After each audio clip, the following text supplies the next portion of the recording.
Chères auditrices et chers auditeurs, bonjour et bienvenue dans ce 5e rendez-vous de votre podcast Podcast City, le podcast qui raconte Saint-Hubert au creux de l'oreille. Je m'appelle Isabelle, je suis bibliothécaire documentaliste et aujourd'hui encore, je vous propose de partir à la découverte de cette charmante ville de Saint-Hubert, nichée au cœur de l'Ardenne belge. Êtes-vous prêts pour un voyage sonore scintillant ? Nous sommes en effet à ce moment symbolique et joyeux de l'année où l'on choisit en famille le sapin qui illuminera nos intérieurs durant tout le mois de décembre et souvent bien au-delà jusqu'en janvier. Et que serait Noël sans le roi des forêts ? Je vous propose donc un tour d'horizon des plus beaux arbres de notre Ardenne. Allez, hop hop hop hop hop, c'est parti, bonne écoute! À l'approche des fêtes, une atmosphère toute particulière s'est installée dans le centre de la cité bourguine. Les chalets ont accueilli les visiteurs, les artisans ont pris place au cœur même de la majestueuse basilique, les décorations illuminent les rues, on y trouve toujours de quoi faire ses achats de Noël, raviver ses papilles et festoyer dans une ambiance chaleureuse, familiale et conviviale. Animations diverses, balades, concerts, la ville parée de 1000 lumières offre de quoi émerveiller petits et grands. Et comme chaque année, sur la place de l'abbaye, trône fièrement le traditionnel sapin de Noël. Ici, à Saint-Hubert, la magie de Noël se mêle naturellement à celle de la forêt.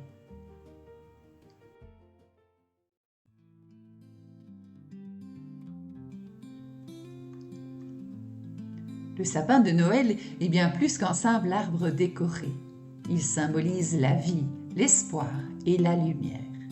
Il est l'héritier de traditions très anciennes qui ont évolué et traversé les siècles. C'est autour de lui que les familles se rassemblent pour accrocher guirlandes, boules et souvenirs. Un moment de partage intergénérationnel profondément ancré dans nos cœurs et dans nos foyers ardennais. Le sapin apporte cette atmosphère chaleureuse et rassurante qui accompagne toute la saison hivernale. Pour sa symbolique, pour son parfum de résine et de fraîcheur, pour rendre les fêtes véritablement féeriques, rien ne vaut un sapin naturel issu de notre belle région d'Ardenne. Mon beau sapin, roi des forêts, que j'aime ta verdure.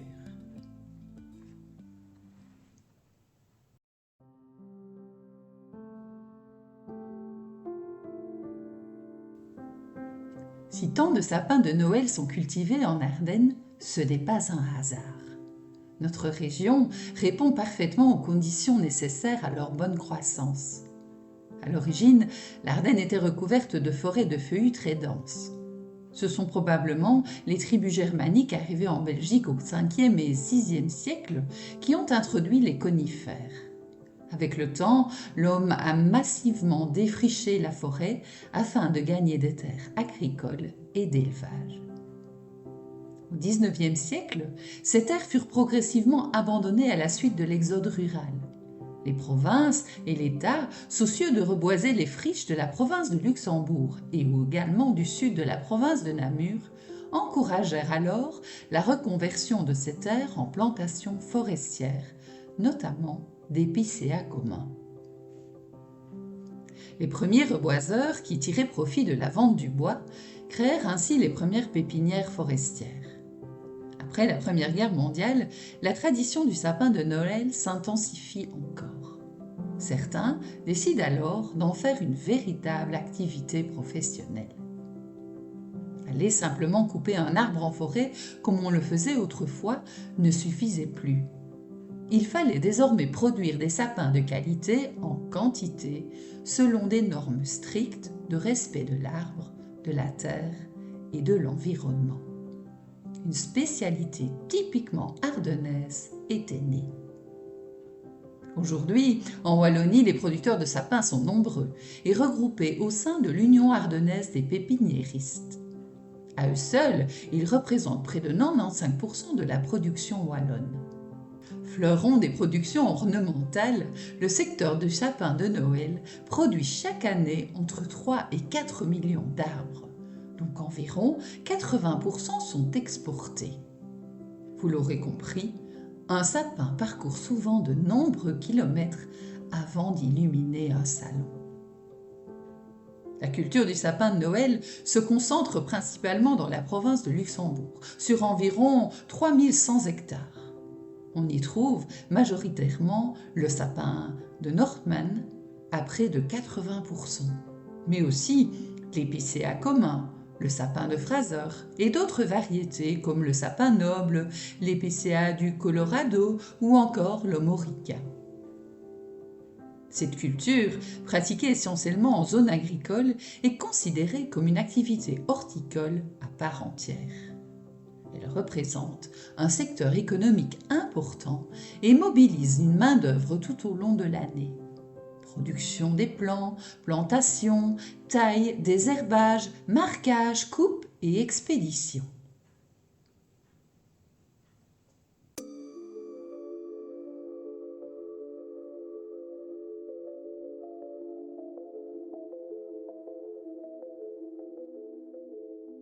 Parmi les espèces cultivées en Ardennes, l'épicéa commun est sans doute le plus connu.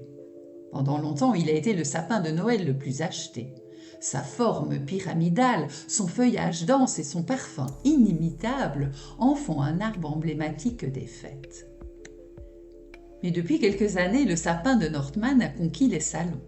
Souvent qualifié de Rolls-Royce des sapins de Noël, il séduit par son feuillage dense, brillant, d'un vert foncé profond.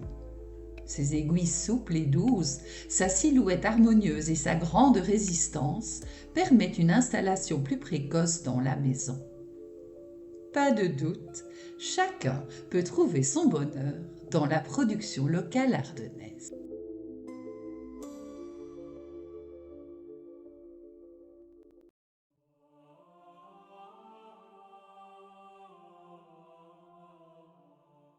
Si l'origine du sapin de Noël remonte à des traditions païennes, notamment celtes, liées au solstice d'hiver et à la renaissance du soleil, la coutume s'est peu à peu enrichie d'influences chrétiennes. À la basilique de Saint-Hubert, le sapin de nos forêts trône au pied de la crèche. Mais un autre arbre, tout aussi remarquable, mérite qu'on s'y attarde.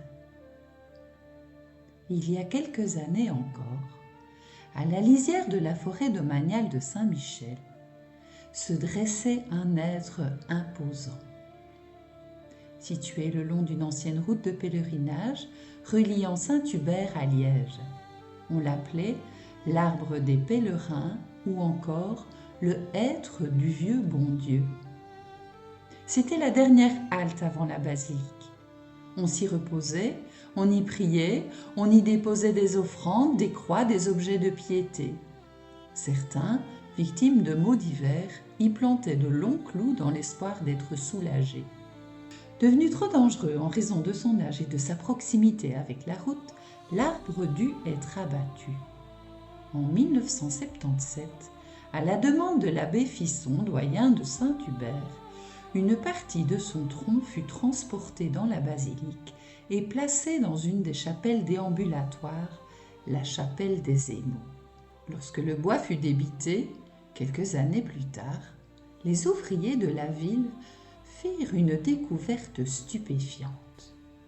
À 30 cm sous l'écorce se trouvait une croix de fer, de grande taille, représentant le Christ. Les pieds du Christ, placés côte à côte, attestent l'ancienneté du crucifix. Au pied de la croix, une tête de cerf rappelle l'attribut emblématique de Saint-Hubert. Aujourd'hui encore, cette découverte intrigue.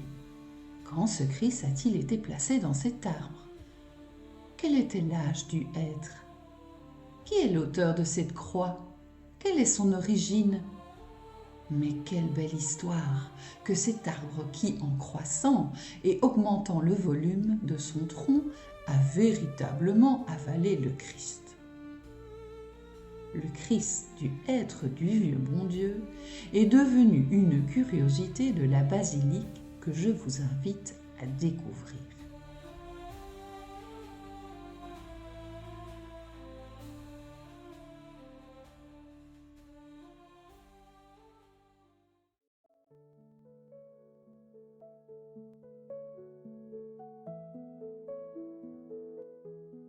Ces gestes, planter un clou, attacher un morceau de tissu, renvoient à des pratiques anciennes liées aux arbres dits à clous. Des arbres fétiches censés absorber les maux. Une reconstitution de cette tradition est visible au domaine du fourneau Saint-Michel. Plus loin encore, entre Miroir et Smouy, le site de Lomarie témoigne lui aussi de la richesse des légendes locales. Un arbre disparu, une source persistante et une mémoire transmise de génération en génération. Il était une fois, le long du chemin s'en allant vers Miroir, un arbre qui s'appelait Marie. Sans doute, comme dans beaucoup de villages, était-il dédié à la Vierge. Au pied de celui-ci jaillissait une source qui servait à abreuver le bétail des alentours. Un jour de printemps 1758, l'arbre succomba aux assauts du vent et disparut à tout jamais, victime de la vieillesse. La source, elle, résista au tarissement et devint la source Marie ou Eau Marie.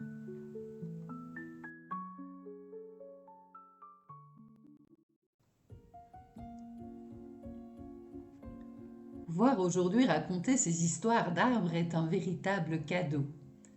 Ils recèlent encore bien des secrets. Les connaître, c'est apprendre à les respecter et à les protéger. Espérons que la vie secrète des forêts demeure préservée, afin que les générations futures puissent encore s'y promener avec le même émerveillement. Préservons-en les charmes et les énigmes. Des histoires extraordinaires s'offrent à nous. Lors de vos promenades en forêt, laissez votre imagination vagabonder encore et encore.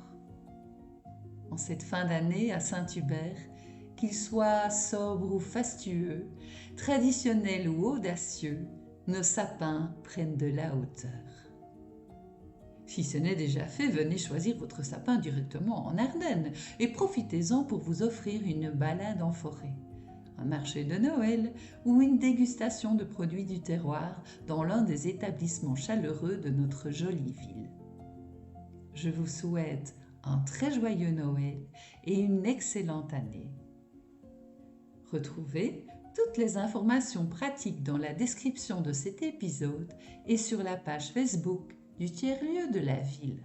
À très bientôt pour un nouvel épisode de Borkas City au cœur de Saint-Hubert, pays des forêts et de la nature.